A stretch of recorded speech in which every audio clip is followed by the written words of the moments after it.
종려주일로 지킵니다. 그런데 왜 종려주일일까요? 예루살렘 성에 있던 사람들이 예루살렘에 나귀 새끼죠. 새끼 나귀. 정말 볼품없는 모습입니다. 새끼 나귀가 제 허리밖에 오질 않아요. 제가 그 새끼 나귀를 탔다고 생각해 보세요. 얼마나 우스꽝스럽습니까? 어울리지 않는. 나귀 새끼 등에 탔는데 발이 땅에 닿을락 말락하는, 정말 그런 우스꽝스럽게 짝이 없는 모습으로 오시는 예수님을 맞이하려고 성문 앞 어귀까지 나아가 종려나무 가지를 흔들었기 때문에, 그래서 이 날을 종려주일이라고 부릅니다. 그런데 이 종려나무 가지를 흔드는 행위는 왕을 맞이하는 행위입니다. 종려나무 특징이 불굴의 의지가 담겨 있어요. 그리고 승리라는 또 의미가 있어요. 그래서 나라의 번영과 나라를 승리로 인도하는 왕을 상징하는 것으로 사용을 합니다. 그러니까 종려주일이라는 의미는 예수님께서 왕의 자격으로 예루살렘에 입성하신 것을 기념하는 겁니다. 그런데 여러분, 실제 예수님 왕이 되셨습니까? 아니죠. 그런데도 우리가 종려주일을 의미 있게 받아들이고 또 기독교의 아주 중요한 그런 절기로 우리가 지키는 이유는, 예수님께서 이스라엘의 왕이 되신 건 아니지만 모든 인류, 엄밀히 말하면 모든 피조세계를 다스리시는 왕이 되셨다라는 것을 상징하는 것으로 우리가 받아들이기 때문이죠. 예수님은 왕으로 죽으셨고 왕으로 부활하셨어요. 그러므로 나에게서 주님은 어떤 분이신가? 왕이신 거죠. 바랑이는 예수 그리스도를 내 삶의 주인 되신 왕으로 영접하는 저와 여러분 되시기를 주의 이름으로 축원드립니다. 따라가야 된다는 얘기예요. 순종하고 말씀하시면 내가 나아가리다. 주님 뜻이 아니면 내가 가지 아니하겠나이다. 이것이 예수 그리스도를 왕으로 영접한 자의 삶의 모양인 줄로 믿습니다. 그런데 여러분, 종려나무 가지를 흔드는 이 장면을 기록한 건 요한밖에 없어요. 마태복음, 마가복음, 누가복음은 없습니다. 마태복음과 마가복음은 똑같은데 내용 자체가 똑같아요. 글씨 토시 하나 틀리지 않고 똑같은데 거기는 나뭇가지, 그러니까 어떤 나무인지 밝히지 않습니다. 나뭇가지를 길에 폈다. 그리고 사람들이 호산나를 외쳤다. 요한복음에서도 호산나 외친 장면은 나오죠. 누가복음은 어떻게 되어 있느냐? 누가복음은 사람들이 예수님을 환영하는 장면을 생략을 했어요. 안 나옵니다. 대신에 나귀 새끼를 타고 예루살렘으로 올라가시다가 예루살렘 성이 딱 보이자마자 성을 보시고 우세요. 그 우시는 장면으로 끝나고 성전 청결 사건으로 넘어갑니다. 사람들이 환영하는 장면 누가복음에 나오질 않아요. 왜냐? 지금 누가는 자기만의 어떤 목적이 있는 거죠. 어떤 목적을 가지고 예수님의 예루살렘 입성하는 그 장면을 비장하게 묘사하고 있는 거예요. 우리는 보통 예수님께서 예루살렘에 입성하는 그 장면을 떠올릴 때 사람들이 기뻐합니다, 외칩니다, 즐거워합니다, 호산나를 외치면서 종려나무 가지를 흔듭니다. 그래서 우리는 축제적 분위기를 떠올려요. 그런데 누가가 이 예루살렘의 입성을 예수님의 죽으심의 전초전으로 그렇게 묘사하고 있듯이 요한도 축제적 분위기를 묘사하는 것 같지만 오늘 본문에 종려나무가 흔드는 그 장면의 한쪽 구석에 바리새인들이 모여 서로 수군거리는 장면을 보여줌으로 말미암아 결코 즐거운 축제, 페스티벌 같은 그런 축제는 아니다라는 것을 보여줍니다. 한쪽은 환영하는 장면이, 한쪽은 예수님을 자기들끼리 모여서 예수님을 비난하는 장면이 함께 한 그림 프레임에 담겨 있는 모습, 그게 요한복음의 종려주일 장면이에요. 이런 이 요한의 묘사, 즐거워하는 이들과 비난하는 이들이 함께 공존하는 모습을 묘사한 이 요한의 이 묘사와, 그리고 나귀 타고 오시다가 예루살렘 성을 보시고 우시는 이 누가의 묘사, 이것이 한데 어우러지면서 이때 예수님의 마음이 어떠했는가를 우리로 짐작하게 합니다. 확실한 것은 사람들의 환영에 예수님은 결코 즐거워하지 않으셨다라는 겁니다. 그리고 정확히 모르지만 슬픔, 착잡함, 쓸쓸함, 불쌍함, 측은함, 이런 어떤 복잡 미묘한 감정으로 바라보셨다라는 거죠. 이제 이쯤에서 우리가 한 가지 궁금해지죠. 아니, 유대인들의 환영을 그렇게 기뻐하지 않으실 거면 뭐하러 왕의 입성 장면을 코스프레 하듯 하셨느냐라는 거예요. 뭐하러? 일단 여기에 대해서 우리가 답할 수 있는 건 첫째, 성경에서 그렇게 입성하실 것이라고 말씀하고 있어요. 스가랴서 9장 9절이죠. 정확하게 이렇게 말씀하고 있어요. 시온에 따라 크게 기뻐할지어다. 예루살렘에 따라 즐거이 부를지어다. 보라, 왕이 내게 임하시나니 그는 공의로우시며 구원을 베푸시며 겸손하셔서 나귀를 타시나니 나귀의 작은 것 곧 나귀 새끼니라. 그러면 이 스가랴 선지자가 왜 메시아가 나귀 새끼를 타고 예루살렘에 입성할 것이다 라고 예언하셨느냐? 이건 메시아의 정체성이에요. 메시아는 존귀한 자의 형상으로 백마를 타고 몸에는 금띠를 두르고 금 왕관을 쓰며 아름다운 호를 들고 위엄찬 모습으로 입성하는 그런 존귀한 자의 형상이 아니라 비천한 자의 형상으로 오실 것임을 알게 하시기 위해서요. 하나님은 예수님보다 500년 전 사람인 스가랴를 통해서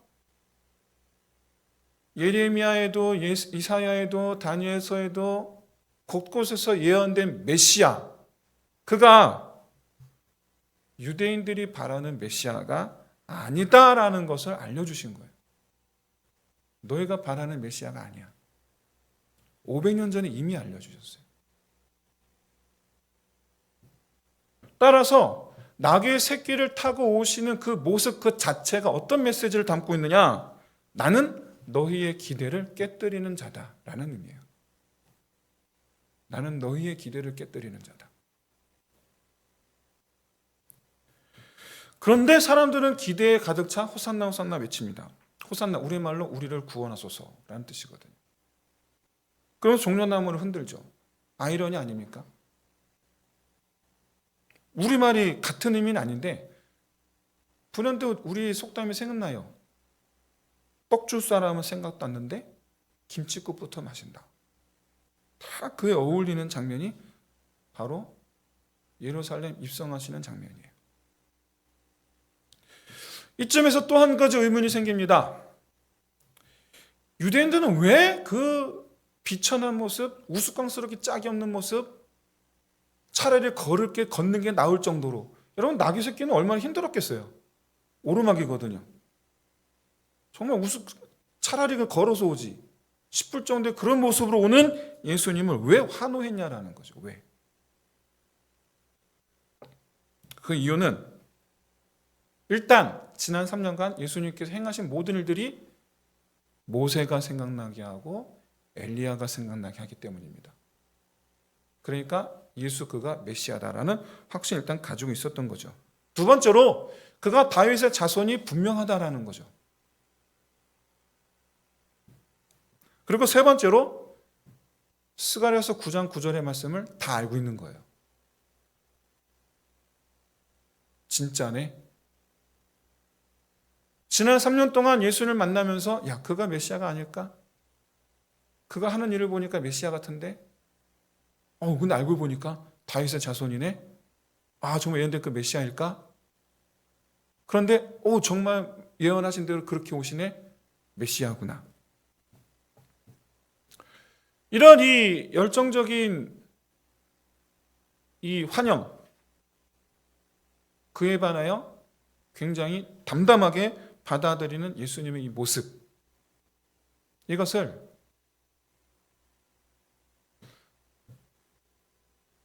달라 주세요 라는 주문에 내가 주리라 대답하시는 예수님의 모습으로 이해한다면 이게 과한 해석일까요? 주세요, 주세요, 주세요라는 거예요. 호산나, 호산나, 호산나가 주세요, 주세요, 주세요라는 거예요. 그것을 담담하게 받아들이는 낙이 타고 오신 예수님의 모습 그 자체는 주리라, 주리라, 주리라라는 예수님의 답변이라는 거죠. 여러분 어떻게 생각하십니까? 그런데 말이죠. 주문한 것과 다른 것을 줄 때 과연 이들의 반응이 어떻게 될까? 예수님은 지금 이들이 달라는 것과 다른 걸 지금 주려고 그러시는 거거든요. 그럼 이들의 반응이 어떻게 될까에 대해서 예수님 정말 모르셨을까요? 아셨겠죠. 그랬기 때문에 누가복음 19장에서 낙이 타신 채 예루살렘 성을 바라보시며 우셨던 거죠.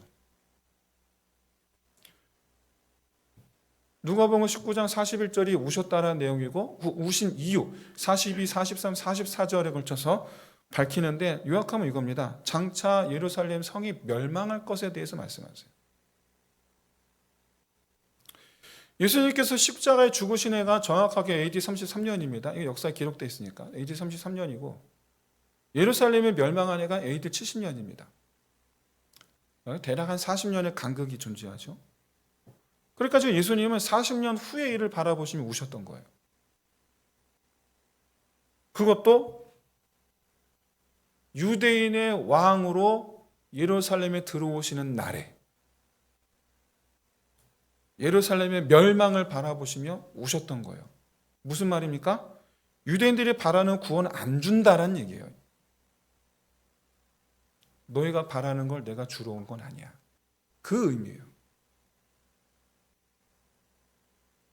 유대인들이 바라는 구원이 뭡니까? 에돔 족속인 헤롯 왕가를 쫓아내고 다윗 왕가를 세운 후에 이 나라를 지금 차지하고 있는 저 로마 군대를 다 쫓아내고 과거 다윗 시대의 영토를 수복하는 것.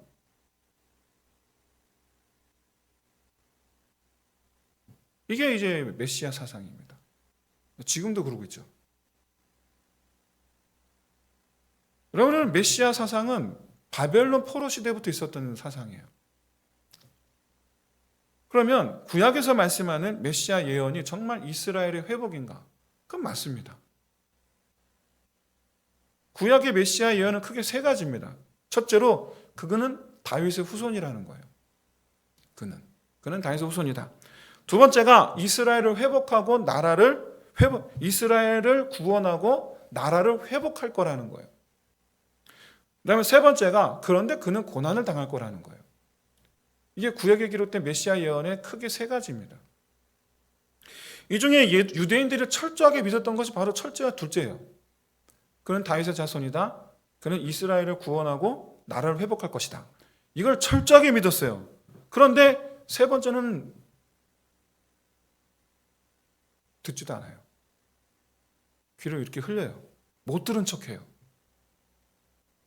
여러분 너무나 유명한 찬양이죠. 그는 실로 우리의 진을 지고. 이게 이사야서 53장입니다. 정확하게 십자가에 있는 장면을 보여주거든요. 그런데 여러분 지금 현대 이스라엘 사람들은 이사야서 53장 읽지 않습니다. 금서 취급해요. 지금도. 52장 다음에 54장을 읽어요. 53장 아예 쳐다도 보진 않아요. 지금도. 우리는 메시아가 이스라엘을 구원하고 나라를 회복하리라 라고 하신 것은 가나안 땅의 이스라엘이 아니고 하나님의 백성들로서의 이스라엘. 그리고 나라를 회복하리라는 것은 하나님의 나라를 회복하는 것이라는 것을 우리는 알고 있습니다. 우리는 그렇게 알고 있어요. 하지만 유대인들은 문자적으로 그렇게 되리라고 알고 있는 거죠.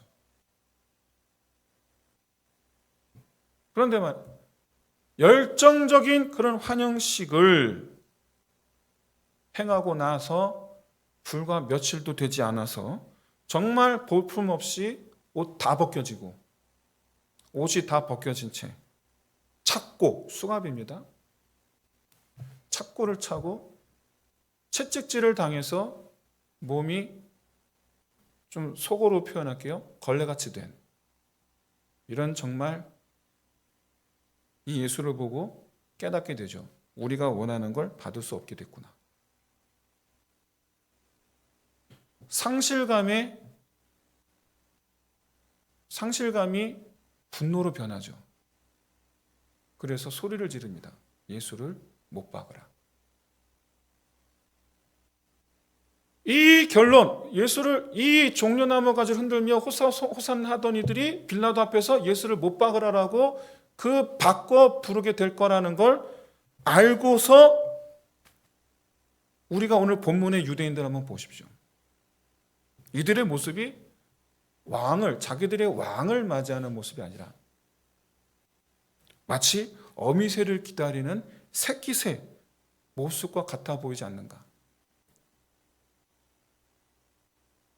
그래서 저는 호산나를 외치는 이 유대인들을 저는 테이커라고 정의해도 되지 않을까 생각해 봅니다. 왜냐? 이들은 예수님께 뭐 하나 드린 것 없이 받기만 하고 달라는 걸 주지 않으니까 못 박아버리죠. 펜실베니아 대학교의 와튼스쿨의 심리학과 교수인 애덤 그랜트 교수가 기브 앤 테이크라는 책을 썼는데 그 책에서 이 테이커의 특징 몇 가지를 이제 소개를 합니다. 이 시간 다 소개할 건 아니고 오늘 본문 속에 유대인들의 모습을 그대로 설명하고 있는 것이 아닌가 하여 몇 가지만 가져왔습니다. 테이커는요, 일단 다른 사람의 필요에는 관심이 없습니다. 이게 테이커들의 특징이에요. 다른 사람의 필요에 관심이 없어요.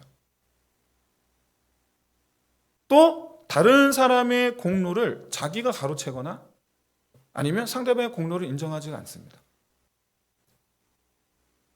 종종 나만 잘 살면 된다라는 사고방식을 갖고 있고 그래서 다른 사람을 희생시켜서라도 자기에게 이익이 되는 행동을 할 가능성이 아주 높습니다. 그런 경우 있죠. 가게가 안 돼서 팔려고 했어요. 친구한테 상담을 했습니다. 근데 친구가 그걸로는 안 돼. 좀 더 낮춰야지 돼. 그래야지 팔 수가 있어. 친절하게 상담을 해줬죠. 그래서 가격을 낮췄습니다. 매매자를 만났어요. 그 사람과 결국에 매매하기로 체결하기로 했어요. 1억에 하고 싶었는데 권리금 다 포기하고 그것도 다 포기하고 5천만 원에 내놨죠.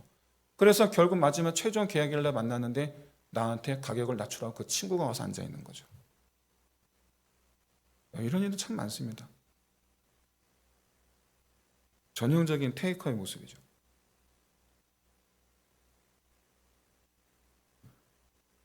이렇게 다른 사람을 희생시켜서라도 자기에게 이익이 되는 행동을 할 가능성이 높은 사람, 이런 경우는 상대방을 착취하는 패턴을 보입니다. 특히 상대방의 친절과 상대방의 관대함을 이용을 잘합니다. 근데 이 애덤 그랜트가 이런 이 모든 테이커들이 다 나쁜 사람은 아니다 라고 말하면서 현실적인 조언을 해주는데, 그런 테이커들과 상호 작용, 상호 교류해야 되는 그런 상황이 된다면 테이커들의 이런 위험성을 인식하고 경계를 설정하는 것이 중요하다, 이렇게 권유를 합니다. 요컨대 그 사람하고는 여기까지만 선을 그으라는 거예요. 저는 바로 그 부분에서 예수님이 생각이 났고, 애덤 그랜트 교수에게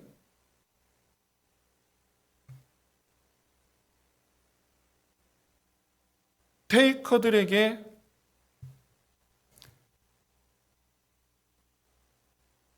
에너지, 몸과 마음의 에너지를 빼앗길 수 있는 그 가능성을 경계하라라고 말했는데, 테이커들에게 몸과 마음의 에너지가 아니라 자기 목숨을 내어주신 예수 그리스도의 행동은 어떻게 생각하십니까? 라고 물어보고 싶다라는 생각을 했어요.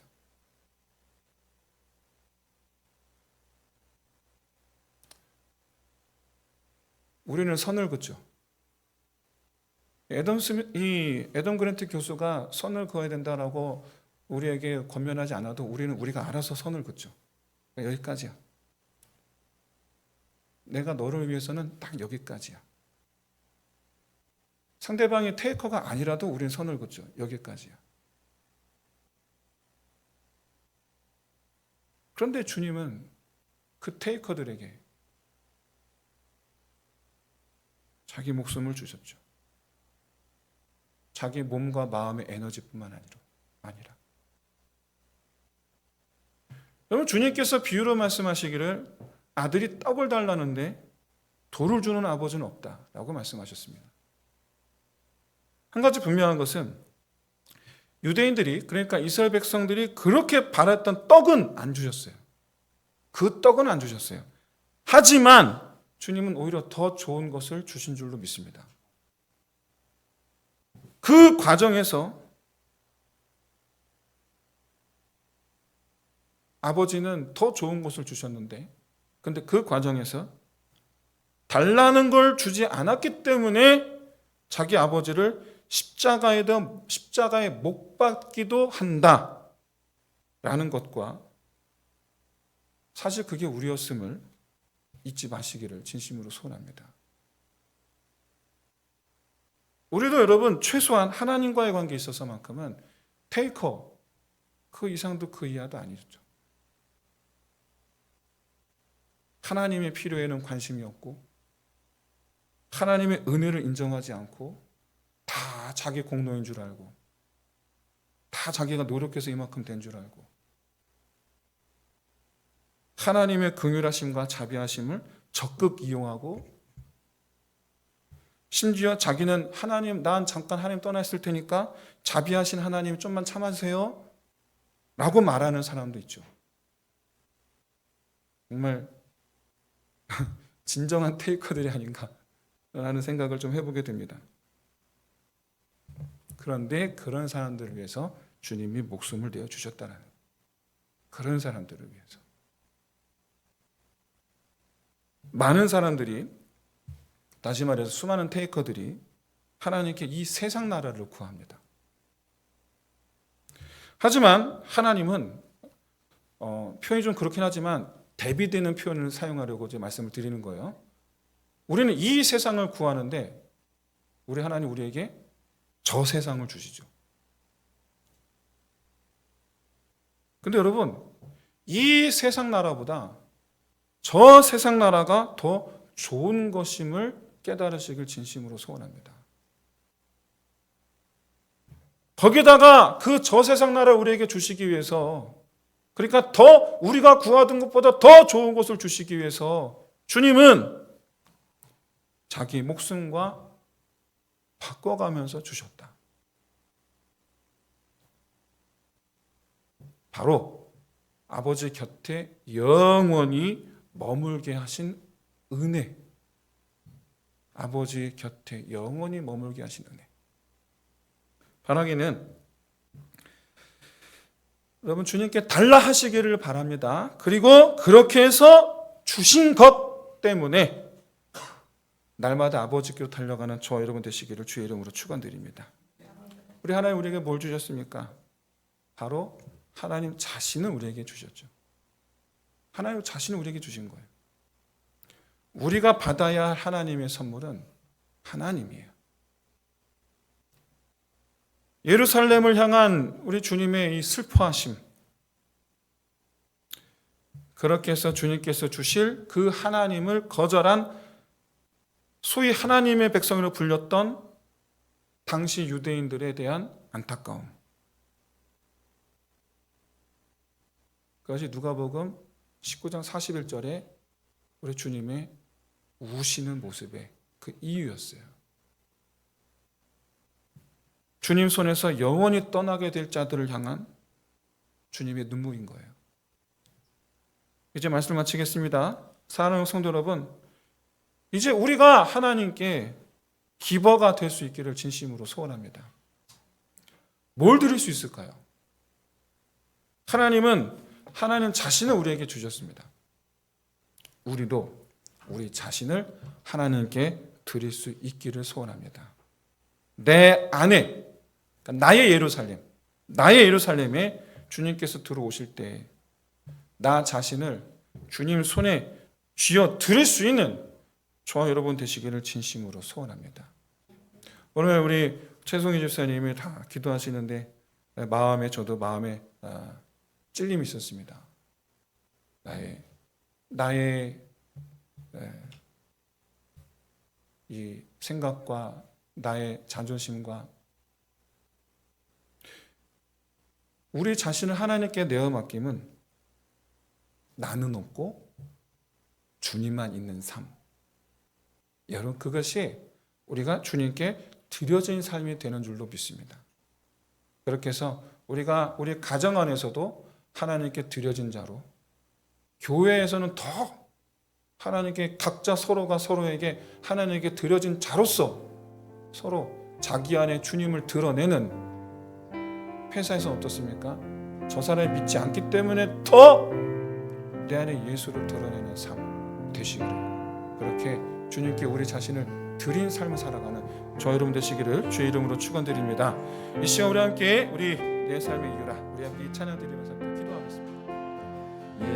예수를